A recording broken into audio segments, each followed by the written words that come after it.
దాడియే లక్ష్యంగా ఏపీ ప్రభుత్వం వ్యవహరిస్తోందని YSRCP MLA RK రోజా ఆరోపించారు. సమస్యల పరిష్కారంపై బదులివ్వకుండా సీఎం మంత్రులు తప్పించుకుంటున్నారని విమర్శించారు. ఇదేంటని నిలదీస్తే వ్యక్తిగత దూషణలకు దిగుతున్నారని మండిపడ్డారు. అసెంబ్లీలో తనపై టీడీపీ ఎమ్మెల్యే బుచ్చయ్య చౌదరి చేసిన వ్యాఖ్యల పట్ల రోజా ఆవేదన వ్యక్తం చేశారు. ఇదేనా శాసనసభలో ఓ మహిళా ప్రజా ప్రతినిధి పట్ల వ్యవహరించాల్సిన తీరు అని నిలదీశారు. అసెంబ్లీ సమావేశాలు చూస్తుంటే సభ్య సమాజం తలదించుకునే విధంగా ప్రవర్తిస్తున్నారు తెలుగుదేశం పార్టీ ఎమ్మెల్యేలు, మంత్రులు, ముఖ్యమంత్రి గారు.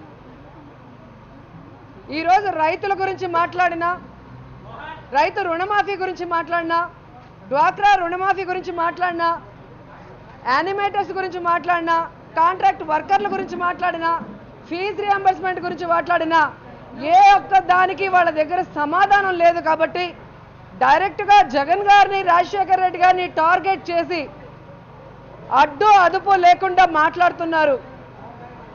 ఈరోజు శాసనసభ గౌరవాల గురించి మాకు చెప్తున్నారు.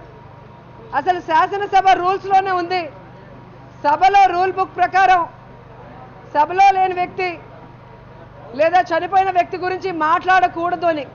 కానీ ప్రతిరోజు ప్రతి ఒక్క ఇష్యూలో కూడా రాజశేఖర రెడ్డి గారి మీద బురద చల్లే ప్రయత్నం చేయటం అనేది మనం గమనిస్తున్నాం. ఈరోజు కూడా ముఖ్యంగా చూస్తే నాకు సంబంధం లేని విషయం, నేను సైలెంట్గా కూర్చొని విశ్వేశ్వర రెడ్డి గారు రైతు రుణమాఫీ గురించి మాట్లాడుతూ, అనంతపురం జిల్లాలో జరిగిన కరువు గురించి, అక్కడి ఆత్మహత్యల గురించి మాట్లాడుతుంటే అతని మైక్ కట్ చేస్తారు. అంటే సబ్జెక్టు మాట్లాడి ప్రభుత్వం ఇరుకున పడుతుంది అంటే స్పీకర్ గారు కూడా మైక్ కట్ చేస్తారు. అదే తెలుగుదేశం పార్టీ వాళ్ళు సభకి అవసరం లేనిది, ప్రజలకి అవసరం లేనిది మమ్మల్ని పర్సనల్గా తిడుతున్నా కూడా ఎంజాయ్ చేస్తూ ఫుల్ సౌండ్ పెట్టి మరి ఎలా వినిపిస్తున్నారో కూడా మనం చూస్తున్నాం. ఈరోజు బుచ్చయ్య చౌదరి వయసుకు తగ్గట్టు కాకుండా సీనియారిటీని కూడా పక్కన పెట్టి ఒక కళాకారిణి అని కూడా చూడకుండా, తోటి ఎమ్మెల్యేని కూడా చూడకుండా, ఒక మహిళని కూడా చూడకుండా మాట్లాడటం అనేది చాలా సిగ్గుచేటు. ఇదంతా జరుగుతుంది చంద్రబాబు నాయుడు గారి కనుసన్నల్లో. మీరు ఒకసారి రికార్డ్స్ అయి ఉంటుంది కదా అసెంబ్లీలో, బుచ్చయ్య చౌదరి గారు మాట్లాడక ముందు ఒకసారి రివైండ్ చేసి చూస్తే చంద్రబాబు నాయుడు గారు ఆయన్ని పిలిచి మాట్లాడిన తరువాతే బుచ్చయ్య చౌదరి గారు మాట్లాడే సన్నివేశం మీకు కనిపిస్తుంది. ఒకటి, రాజశేఖర రెడ్డి గారిని, జగన్ గారిని తిడుతుంటే ప్రజలు నమ్మట్లేదు కాబట్టి ఉన్న మాలాంటి యాక్టివ్ మెంబర్ల మీద ఏదో ఒక రకంగా బురద జల్లో లేదా మమ్మల్ని భయపెట్టో లేదా ఇంకో రకంగానో హౌస్లో వాళ్ళ పనులు చేసుకోవాలనుకోవటం దిగజారుడు రాజకీయాలను కూడా ఈ సందర్భంగా తెలియజేసుకుంటున్నా. తెలుగుదేశం పార్టీలో వారి పథకం ప్రకారం నన్ను అసెంబ్లీలోకి రానిలేకపోయారు. కానీ ఈసారి వాళ్ళు ఎంత బలమైన నాయకుల్ని పెట్టినా కూడా వాళ్ళ తలదన్ని నేను అసెంబ్లీలోకి రావటం వాళ్ళు జీర్ణించుకోలేకపోయి ఈరోజు నా మీద నియోజకవర్గంలో ఎన్ని దాడులు చేయించారో ఒకసారి మీరు మా నియోజకవర్గంలో ఉన్న ప్రజల్ని అడిగితే తెలుస్తుంది. అంతేకాకుండా నా మీద దాడి చేసి నాకు గాయాలై నాకు రక్తం వస్తే సంబంధం లేకుండా నా మీద ఎస్సీ ఎస్టీ కేసులు కూడా పెట్టించి వాళ్ళు చేసిన దిగజారుడు రాజకీయాలకి పొద్దున కూడా మేమందరం కూడా స్పీకర్ని అడిగితే చూస్తాం ఇవన్నీ బయట మీ పర్సనల్ విషయాలు, అసెంబ్లీలో ఏదైనా జరిగితే చూస్తాను అన్నాడు. అంటే నియోజకవర్గానికి పర్సనల్ పని మీద ఎవరైనా వెళ్తారా? ఒక మండల మీటింగ్ అయినా, లేదా ఒక పెళ్ళైనా, లేదా పార్టీ మీటింగ్ అయినా, లేదా ప్రజలకు ఇచ్చే పెన్షన్లు అయినా ఏదైనా కూడా పని మీదే వెళ్తారు తప్ప పర్సనల్ పనులు అనేది ఉండదు. అలాంటి ఒక స్పీకర్ గారు ఈరోజు ఆయన ముందరే బుచ్చయ్య చౌదరి మాట్లాడుతుంటే కనీసం నా పేరు ఆయన ఎత్తినందుకన్నా నాకు క్లారిఫికేషన్కి అవకాశం ఇవ్వమంటే మరి ఏ విధంగా సభను వాయిదా వేసి ఆయన తెలుగుదేశం పార్టీ కార్యకర్తే కానీ సభలో ఉన్న ఎమ్మెల్యేలందరికీ స్పీకర్గా కాకుండా వ్యవహరించిన తీరును కూడా మీరు గమనించాలి. ఈరోజు నేను ఒకటే అడుగుతున్నా, శాసనసభ్యులు అయినా మాకు సెక్యూరిటీ లేకుండా చేయాలనో లేదా మమ్మల్ని భయభ్రాంతులకు గురి చేయాలో అంటే అది వాళ్ళ భ్రమే తప్ప మరొకటి కాదు. ఈరోజు చంద్రబాబు నాయుడు గారు అసెంబ్లీలో కూర్చొని సభా సాంప్రదాయాల్ని మట్టి కలుపుతూ ఏ విధంగా అసత్యపు మాటలు మాట్లాడుతున్నారో ప్రజలందరూ కూడా గమనిస్తున్నారు. ఈరోజు ప్రజలు దేవుడు అంటున్నారు అంటే మరి ఎందుకు యానిమేటర్ని ఎక్కడ పడితే అక్కడ అరెస్ట్ చేస్తున్నారు అసెంబ్లీకి రానికుండా? ఎందుకు రైతు సదస్సులో మాట్లాడడానికి వస్తే పోలీసులతో కొట్టి తరిమేస్తున్నారని నేను అడుగుతున్నాను. అంగన్వాడీ వర్కర్లు మరి ఏ విధంగా వాళ్ళ కష్టాలు చెప్తుంటే పెడచెవిన పెట్టిపోతున్నారో నేను అడుగుతున్నాను.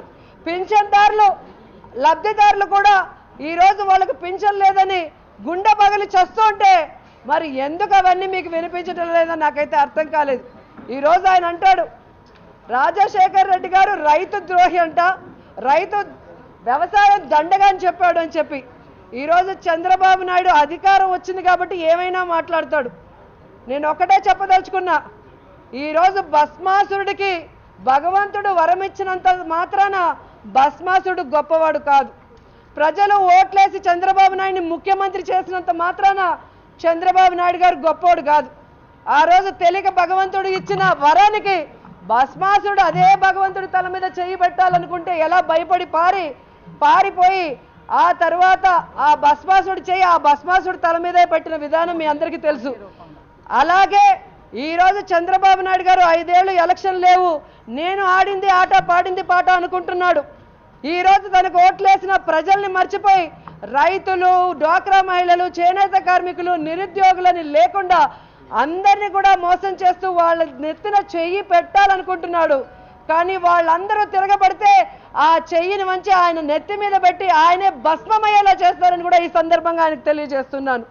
ఈరోజు రాష్ట్రానికి ఆయన క్షమాపణ చెప్పాల్సిన రోజు, ఈరోజు రాష్ట్ర ప్రజలకి క్షమాపణ చెప్పాల్సిన రోజు.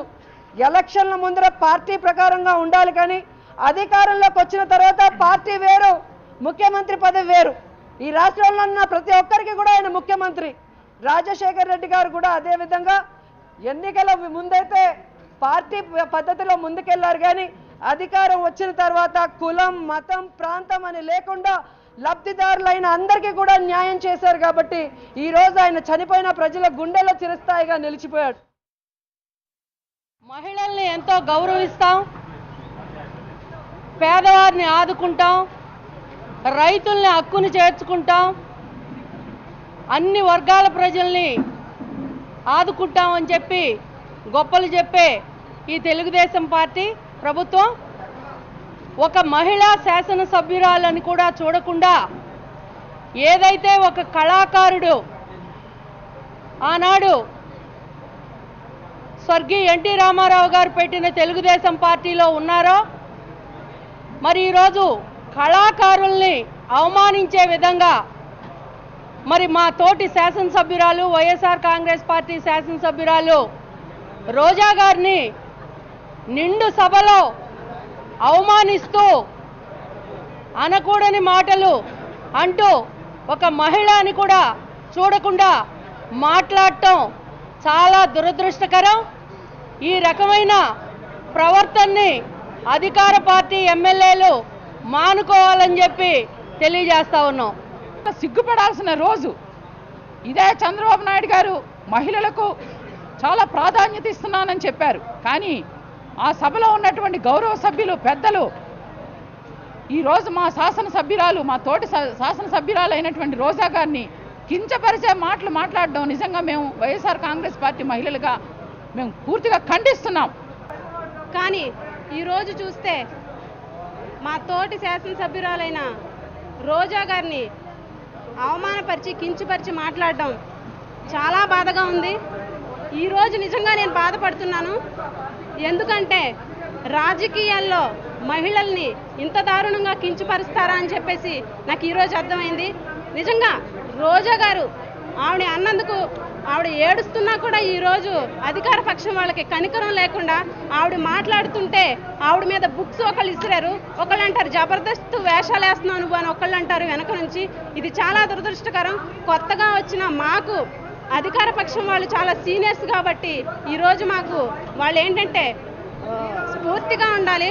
అటువంటిది వాళ్ళని చూస్తుంటే ఈరోజు అధికార పక్షం ఎమ్మెల్యేని చూస్తుంటే చాలా భయం వేస్తుంది. ఈరోజు బుచ్చయ్య చౌదరి గారు రోజా గారి తండ్రి వయసు ఉంటుంది, ఆవిడ కూతురు వయసు ఉన్న ఆవిడ అలా మాట్లాడటం చాలా దురదృష్టకరం. డ్వాక్రా రుణాలు అయితేనేమి ఎన్నో సమస్యలు పెట్టుకొని ఒక సభ్య సమాజం తలదించుకునేలా ఈరోజు ఒక మహిళా శాసనసభ్యురాలని కూడా చూడకుండా వాళ్ళని ఈ రకంగా ప్రవర్తించడం చాలా దురదృష్టకరం.